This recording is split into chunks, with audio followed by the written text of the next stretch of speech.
And for the 15th time ever, we are live. Hello, everybody, and welcome to another episode of the Reviewing Network Live. It's Sunday night, and if you've been watching the other channel, you know that I have been busy working at the Steel City Con, and thus, this week's episode, and pretty much every episode during Steel City Con weekend, is going to be a relatively short episode. I mean, we're going to look at one story, and then I have a couple of other things I want to talk about, but nothing too big. This is going to be a really short, a very short episode. I wouldn't say really, really short, but I've been saying that the episodes are going to be, some episodes are going to be shorter, and then they turn out to be long, like last week, but I digress.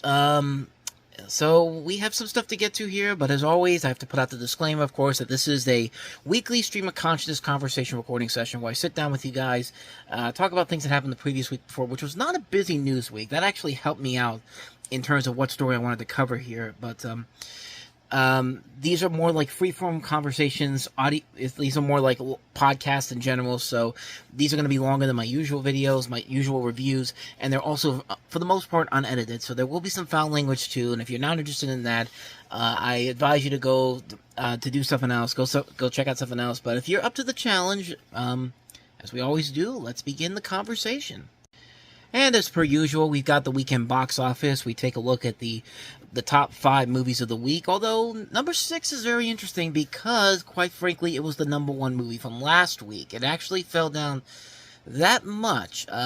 Let's start off with that one. Why not? Number 6, we don't usually start off here, but this is such a significant drop-off here that I kind of have to bring it up here. It's Renaissance, a film by Beyonce, which was the number 1 movie last week.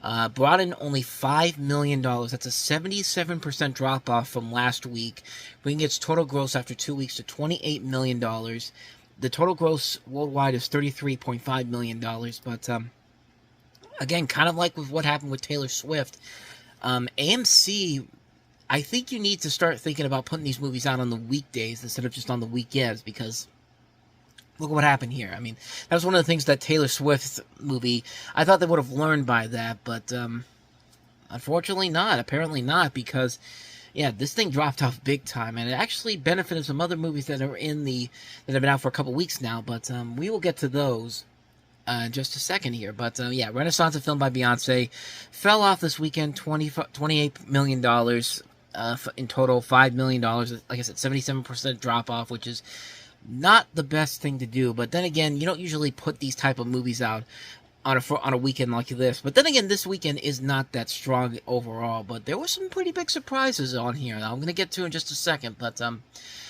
number 5, I'm glad to see that this is sticking around, Disney's Wish, which dropped only 31%. In fact, most of the movies dropped off very little from their big drop-offs from last week, which was kind of a bit too expected. You can only drop off so much, honestly, with there's not that much out there, but Wish brought in $5.3 million, $49.4 million after 3 weeks. Still not the greatest money maker overall, but it did cross the $100 million mark for a film that cost $200 million.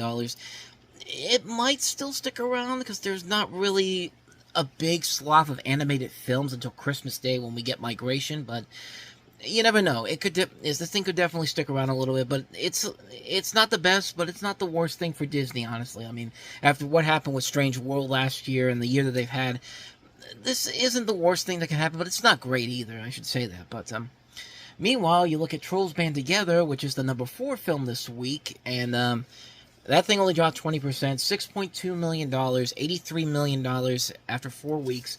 The gross on this is $173.8 million worldwide. For them, it's good because Trolls World Tour, of course, had to deal with the COVID pandemic and not making as much money. But Universal's going to have a double whammy pretty soon because after this, they've got Immigration. That would be a different animated movie. Migration coming out at Christmas. So even though that one's not projecting to do too well in terms of box office numbers, family films like this usually will tend to do better with legs, so the legs will keep it going. So there's probably a good chance that if Migration doesn't open up well on the opening weekend, it'll make its money back over the course of the next couple of weeks, especially with no real competition for the family dollars coming for a pretty long time. I mean, I don't know what is coming out for families after Christmas. The only thing I could think of is that Soul is coming back out in theaters. They made the announcement this week that Disney announced that Soul Comes out. Is coming back in theaters on. Is coming to theaters on January 12th. Turning Red is coming out in February, I believe, and then in March, Luca's coming out. So those movies that were on Disney Plus, Disney has those dates there because obviously they do not have. They don't. They didn't do. They didn't put them out in theaters during the pandemic. So they said, you know, we need to make some money. We gotta move. We gotta have something in between this and the summertime because there's no big Disney release after Wish until we get to I think Inside Out 2 is the next big one is in June, so they got to fill that hole with something. So it'll be very interesting to see how that turns out. Honestly, with Soul, Turning Red, and Luca, I'd be really excited to see how those handle on the big screen. But let's move on to number 3. So the number 3 movie, last week's big surprise, Godzilla -1, still hanging in there at number 3, 26.9% drop off, $8.3 million, $25.3 million after 2 weeks. So far, the worldwide gross is $51.9 million. I've heard nothing but great things about this movie, so I might have to go check it out sometime next week. If Renaissance isn't playing next week, I'll probably go see this with Wonka. Of course, Wonka is going to be the big new release for next week, but I've heard nothing but great things about Godzilla -1, and they actually just extended this through, I think, Thursday. But considering how well this is holding up, I wouldn't be surprised at all if this gets an extension going into the Christmas season. I mean, they've got a surprise hit on their hands over at Toho.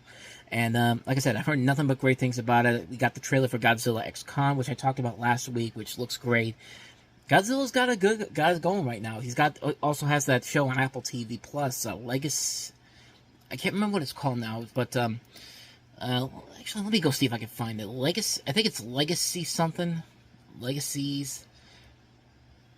I know this is just dead air, but I gotta know. Monarch, Legacy, and Monsters. Okay, I knew it had Legacy in there, but heard some great things about that one. But yeah, so I'm definitely looking forward to checking out Godzilla -1 at some point. But let's go to the number 2 movie. Number 2 from last week, The Hunger Games: The Ballad of Songbirds and Snakes, which has held up pretty well. $9.4 million this week, dropping only 33% from last week. $135.6 million, basically 135.7, 135,655,926. Worldwide gross is up to $258 million. So pretty good opening, pretty good for the Hunger Games. Not the levels of something like Catching Fire or the Mockingjay movies, but nevertheless, movies that I did like the movie. I did think it was enjoyable. So I'm glad to see that stick around in there. So that's The Hunger Games, The Battle of Songbirds and Snakes. And now we get to the big shocker. This was actually surprising that this thing came up all the way to number 1. And that is Hayao Miyazaki's latest film, The Boy and the Heron. A movie that did not have a huge marketing campaign, but just went on the mouth of the fact that, hey, it's a new Hayao Miyazaki movie. And again, it's Toho that's putting this out. So Toho's doing pretty good right now because they have Godzilla -1 and Studio Ghibli, of course. What more can you say about this company? If you know Japanese animation, you know Studio Ghibli. I mean, they've done a ton of stuff. Hayao Miyazaki, this was a film that, Miyazaki announced his retirement back in 2013, but he reversed that decision. And he's been wanting to come back and do a movie. And this is a film that was also affected by the COVID pandemic, too. So, but The Boy and the Heron, if you don't know this story, I've got the story right here. I didn't know about it either, quite honestly, but it follows the story of a boy named Mahito Maki during the Pacific War who discovers an abandoned tower in his new town after his mother's death and enters a fantastical world with a talking gray heron.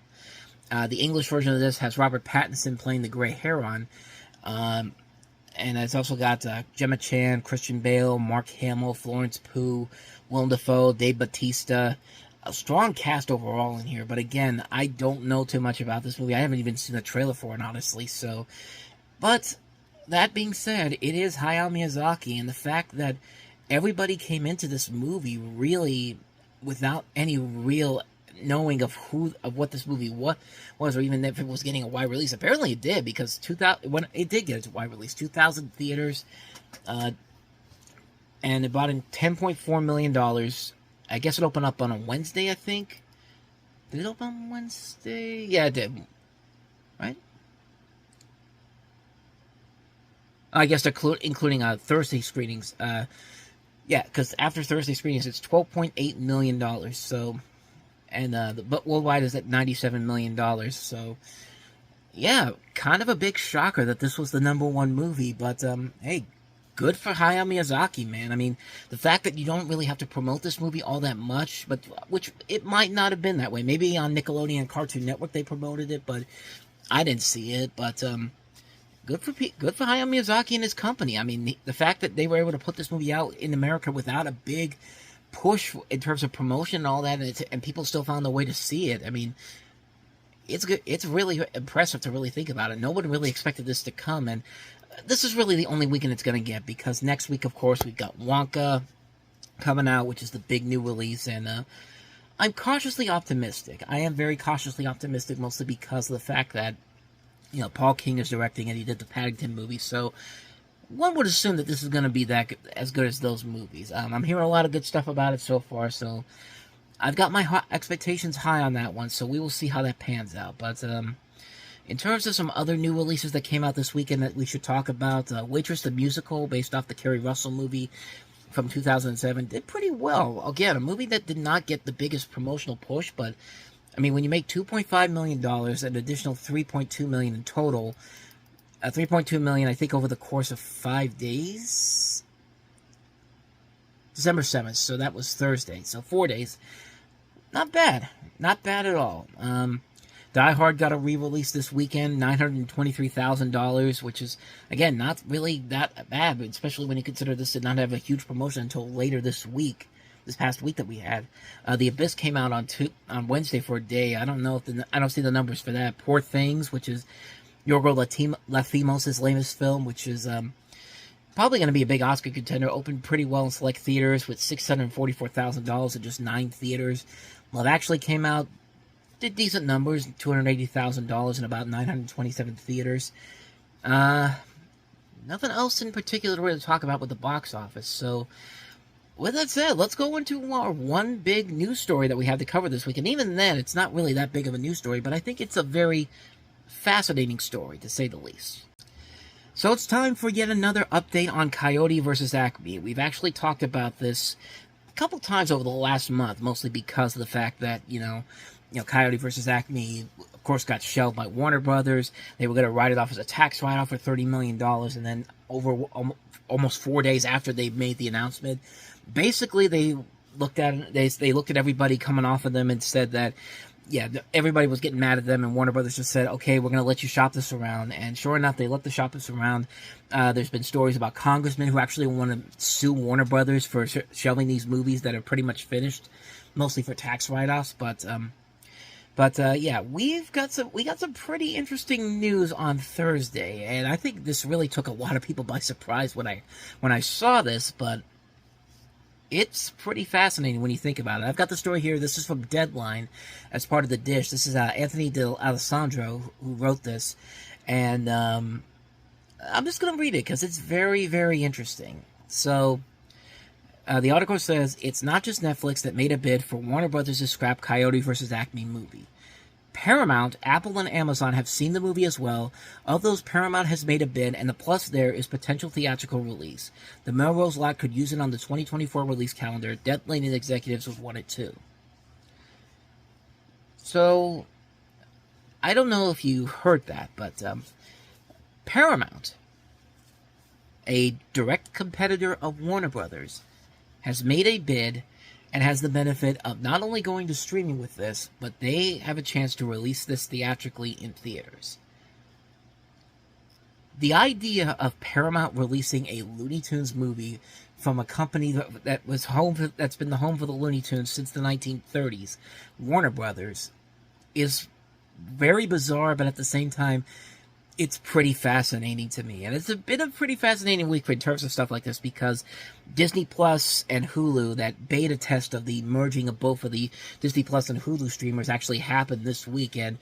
I gotta say, it's pretty hilarious now that the place where you can watch classic Mickey Mouse cartoons, all the Disney animated shows and movies, like, on that same platform, you can watch shows like Beavis and Butthead, you can watch the Ren and Stimpy show, you can watch Rugrats, you can watch Space Jam, you can watch all the stuff that Hulu has on there, now on Disney Plus, which I think is pretty amusing. And it's just kind of like, why do I even need Paramount Plus? Why do I need Max for? But, I mean, I still keep those around regardless, but, But let's keep going here before I go back to the topic of discussion here. Meanwhile, Amazon is mulling. I'm told with no formal bid made. First, it takes longer over there to conduct business and get decisions through the proper channels, which I also hear that marketing executives are trying to get their heads around the picture. Seriously, there's a lot of action scenes in the movie and hysterical jokes that easily could be used in trailers. I've seen the movie. Look out for the Porky Pig pantless joke. And this, I think, is really, like, just goes to show you the scumbaggery of Warner Brothers right now, because I'll just let you listen here. Warner's is playing hardball as it wants to cover the $70 million and then some, so TBD who wins this, which... You were going to write this as a tax write-off for $30 million, and then somebody told you, guys, we actually have a hit here. You're just like, well, shit, man, let's cover the whole $70 million. Why not? Just like, but at the end of the day, Coyote vs. Acme isn't Disney's Song of the South. There's no reason to bury this film in the vault for others not to see it. A lot of blood, sweat, and tears went into this, and the sense of humor rivals the sophistication of Who Framed Roger Rabbit, which I completely agree on that, even though I've never seen the movie. I mean, it does look like they put a lot of effort into this for the little stuff that's been leaking out, but... He also says, also wake up Warner Brothers, all of this is bad for business, which, thank you, man. Thank you for saying that. But one filmmaker told me recently, we have a project over at Warner's in development. We're so not pursuing active development until the studio is sold. God knows what will happen to projects in development. So, just think, this is what we've been talking about for years now. David Zaslav is not a good head of the studio. Like, the fact that he's run this studio down so much to try to make it the next Discovery Channel, which, like, he's trying to make the Discovery Channel stars the focus of this company, of this long-time company that's been known for making some of the greatest movies of all in cinematic history. But I'll read up the rest of this here. Come on, Warners, either sell Coyote vs. Acme or release it. Do we really want your history to go down as a place that's known for killing projects, and a former Warner Media CEO known for releasing movies to the widest audience possible via streaming and theatrical? Which, he's got a point there, but to Jason Killar's credit, he did this because we had no idea when the COVID pandemic was going to be over and people can go back to doing what they had to do. So I don't blame them at all for doing that when they did that during 2021. Subtitles over at the Burbank let that Coyote vs. Acme originally was conceived for streaming. Not true. It had a theatrical date, which this is true, that being Barbie's release date of July 21st. Clearly the economics of that project were worked out during the greenlight. I mean, DC's League of Super Pets, which was more expensive at $90 million, opened to $23 million statewide and made $207 million worldwide. I think this is pretty interesting. Sony and Apple aren't making bids, sources say. Keep checking back because that's not all, folks. I like the idea that they're thinking that Sony could take this up, and just think about where we are right now. We're in 2023. Warner Brothers has the possibility to let a Looney Tunes movie go to a competitor in Paramount and Sony. And who knows? I think Disney probably should get in on it too. I mean, why not? I mean, let's just really run the gambit here. I mean, A24, how much money you got? Let's see if you want to take your hands on this. But going back to what they said about Paramount possibly taking this, you know what I say to that?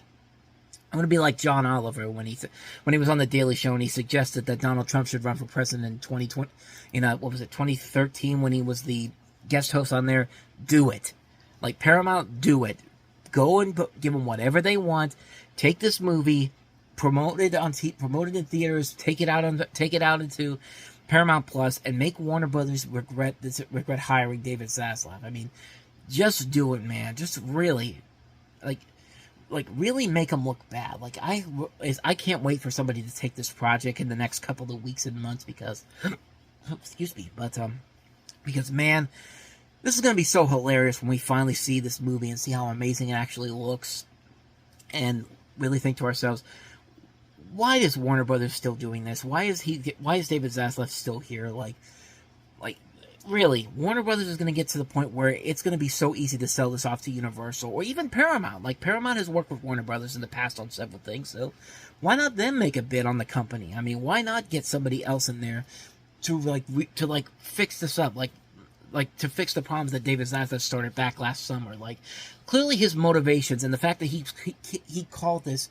courage of shelving these projects, it's asinine. It's just absolutely ridiculous. But But yeah, this is going to get pretty interesting over the next couple of weeks and months. So I'm very curious to see how this pans out.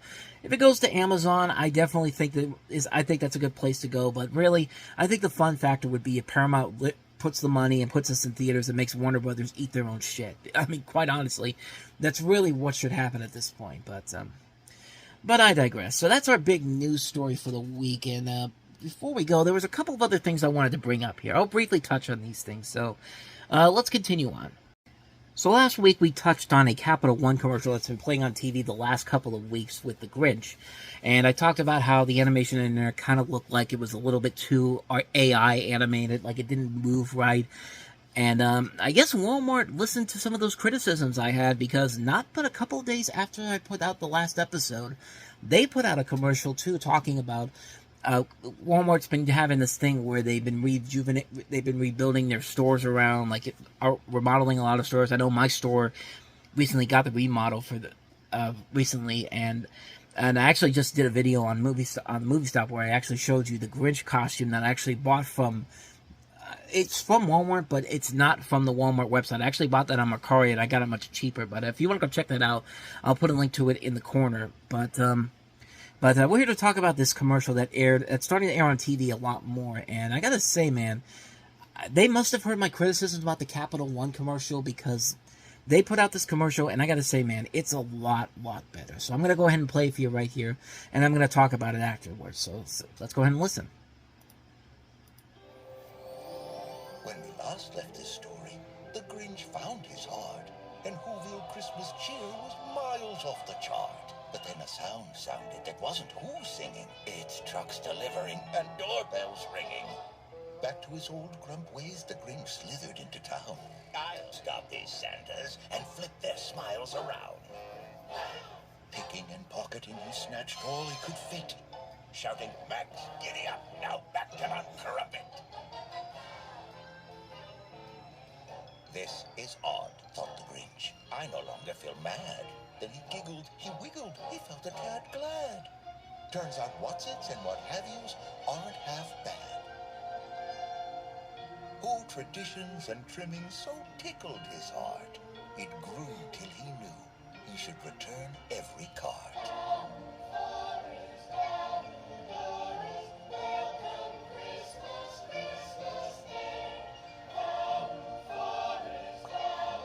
We don't just have everything.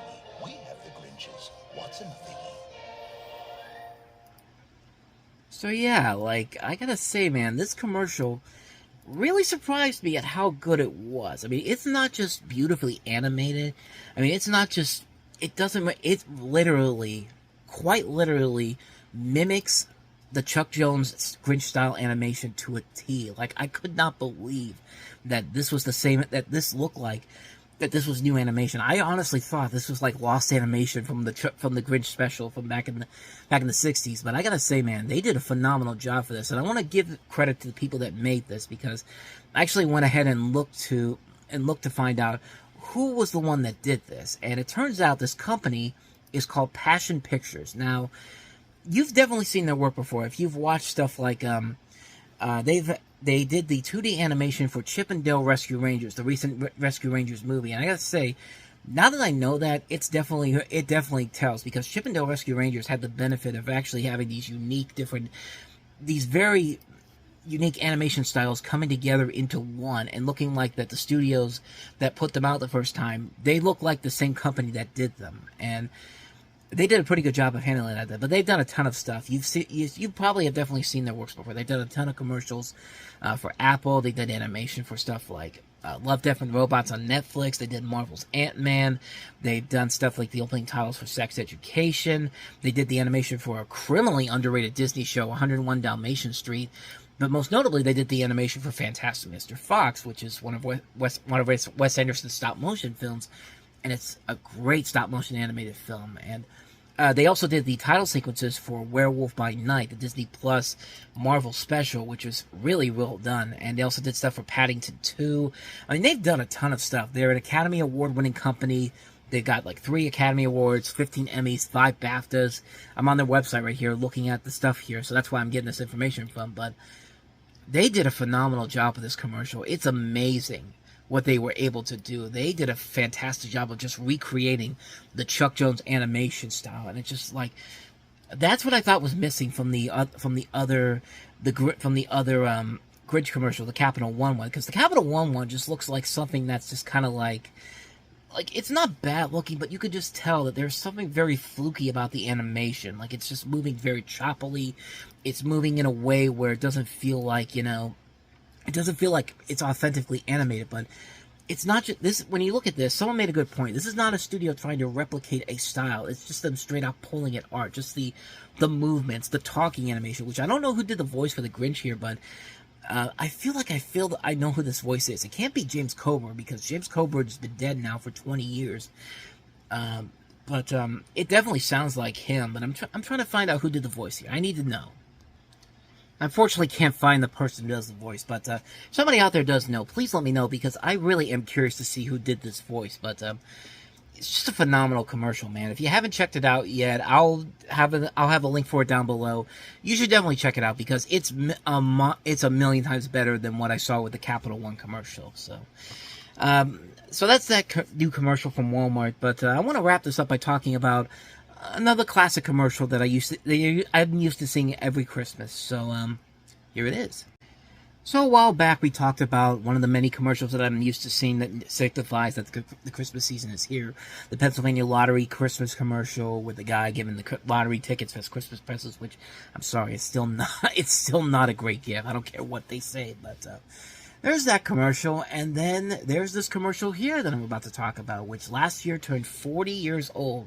It's for Eaton Park, and for those of you out there in the Western Pennsylvania area, they know exactly what I'm talking about. But if you don't, we have a commercial here where you have this Christmas tree and this little star who wants to get up to the top of the tree. So the entire commercial is about this star doing whatever it takes to get to the top of this tree. And I'm telling you, once you see the star doing everything in its power to get on top of this tree, you're going to feel so bad at first, but then when you see what happens at the end here, you're going to see that it works out in the end. I'm going to show you the clip right now, the commercial right now. Let me take a listen to this.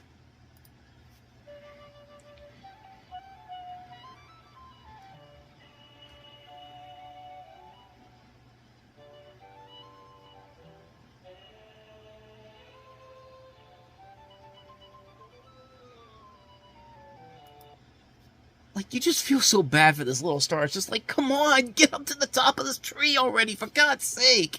It's like, it's like that character on Gravity Falls who's always just like, get him, like, you just want him to get him up to the top of the tree so badly, but then, in the end, it works out, because as soon as that happens,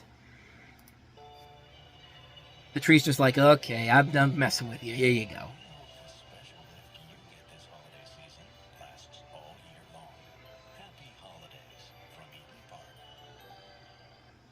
Now, interestingly enough, that's the one that's been playing on TV a lot over the last couple of years, but that's actually not how the original commercial went. This is a commercial that's been on for over 40 years, and I have the original commercial here, and see if you notice anything different. You're going to notice it right away, right off the bat.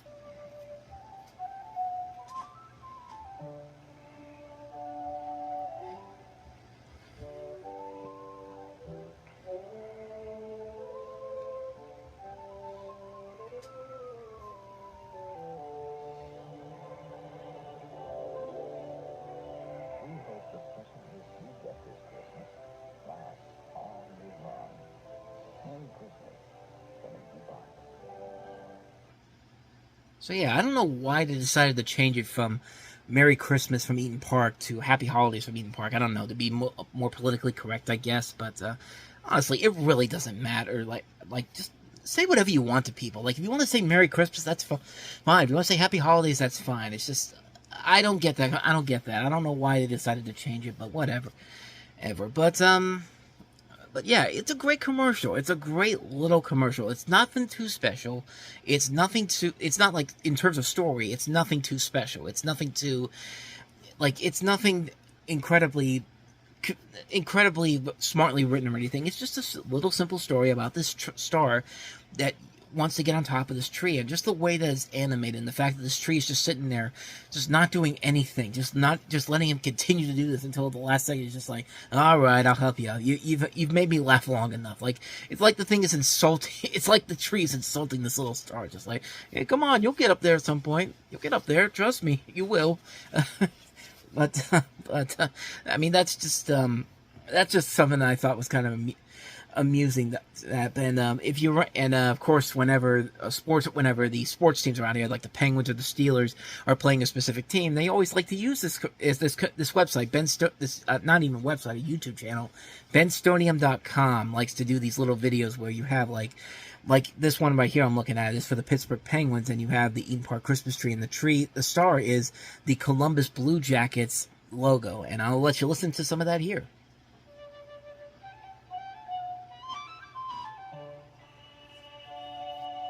So you see, like, the blue jacket thing is like trying to get up to the top of the tree, and then what happens next is something completely different.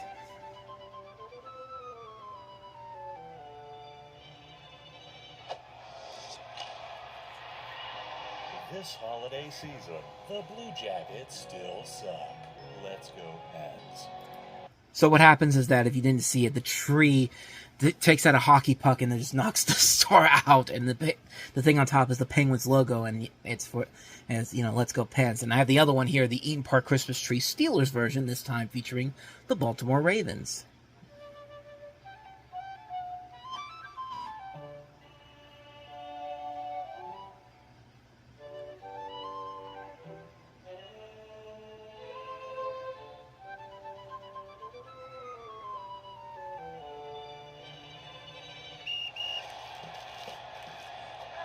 And now the tree's just going to kick the logo out. The Raven logo screams, and it goes past the field goal. And like, he's waving a terrible towel now. Season, the Ravens still suck. Here we go. It's actually a pretty good little homage to that classic commercial. I highly recommend checking them out. BenStonium.com. If you haven't, I'll put a link to them down below as well. But they definitely deserve the attention. I was about to start it up again, but yeah, definitely check them out, man. They are definitely worth it. But that Eden Park commercial is just like, it's a classic commercial. It's one that plays around here all the time, still after all these years, and just a classic commercial all the way through. So, again, a very short week overall. We're going to talk about some recommendations real quick, and then we are out of here. So, let's keep going. It's a pretty packed week in terms of new releases. A lot of the stuff that came out over this fall is coming out this week. The Creator's coming out this week. Dumb Money movie actually was kind of looking forward to checking out, so maybe I'll go around and checking that out at some point. I'll find it in stores this week. Five Nights at Freddy's comes out this week. Paw Patrol the Mighty movie comes out this week. Weird, the Yao Yankovic story, one of the best movies from last year, is getting a Shout Factory release this week. That's one I'm definitely looking forward to picking up. The Mandalorian Seasons 1 and 2 come out this week for the first time on Blu-ray. Face Off is getting a 4K release. Clue is getting a big release on 4K by Shout Factory. Shout Factory, man, I love them so much. Even though they're Shout Studios, I still think of them as Shout Factory. One of last year's best movies is also coming out on Criterion, the Guillermo del Toro Pinocchio movie, which was the year's best Pinocchio movie, which is not surprising to say at first, but then you realize that we had like 4 different Pinocchio movies released in 2022. But this one was definitely the best one. Won Best Animated Feature at the Oscars. I only wish it won Best Picture, but the biggest new release out of everything I mentioned on here, I didn't mention this one. Teenage Mutant Ninja Turtles Mutant Mayhem finally comes out on Blu-ray this week. One of my favorite movies of the year. Definitely worth it. And definitely going to be looking for that one this week. So I actually have the steelbook coming in the mail, so it should be coming to me at the earliest tomorrow, but it could be just coming on Tuesday because I haven't gotten a notification from them yet. But it'll be coming this week. But those are the big ones I recommend this week. My big recommendations: Ninja Turtles Mutant Mayhem, obviously, Guillermo del Toro's Pinocchio, Weird the Al Yankovic story, and The Mandalorian Seasons 1 and 2. And a couple other things as well. Shaun the Sheep comes out on 4K, comes out with a complete series set, fun show from the spin-off of Wallace and Gromit. Yeah, those are most of my recommendations for the week. And like I said, it's a short week. I'm just coming off of Steel City Con, and I felt like I needed to give you guys something at least. So with that said, that's going to do it for this episode of the Reviewing Network Live. Thank you so much for watching, and if you like what you saw, hit the like and subscribe button. Check out the main channel as well for new videos coming up every day. I'll have a new one for Time About the Movies later tonight as well. But yeah, thank you guys so much for watching and listening, and I will see you guys next week for another episode. So thanks for watching. I'll see you guys next time, and until then, we are out.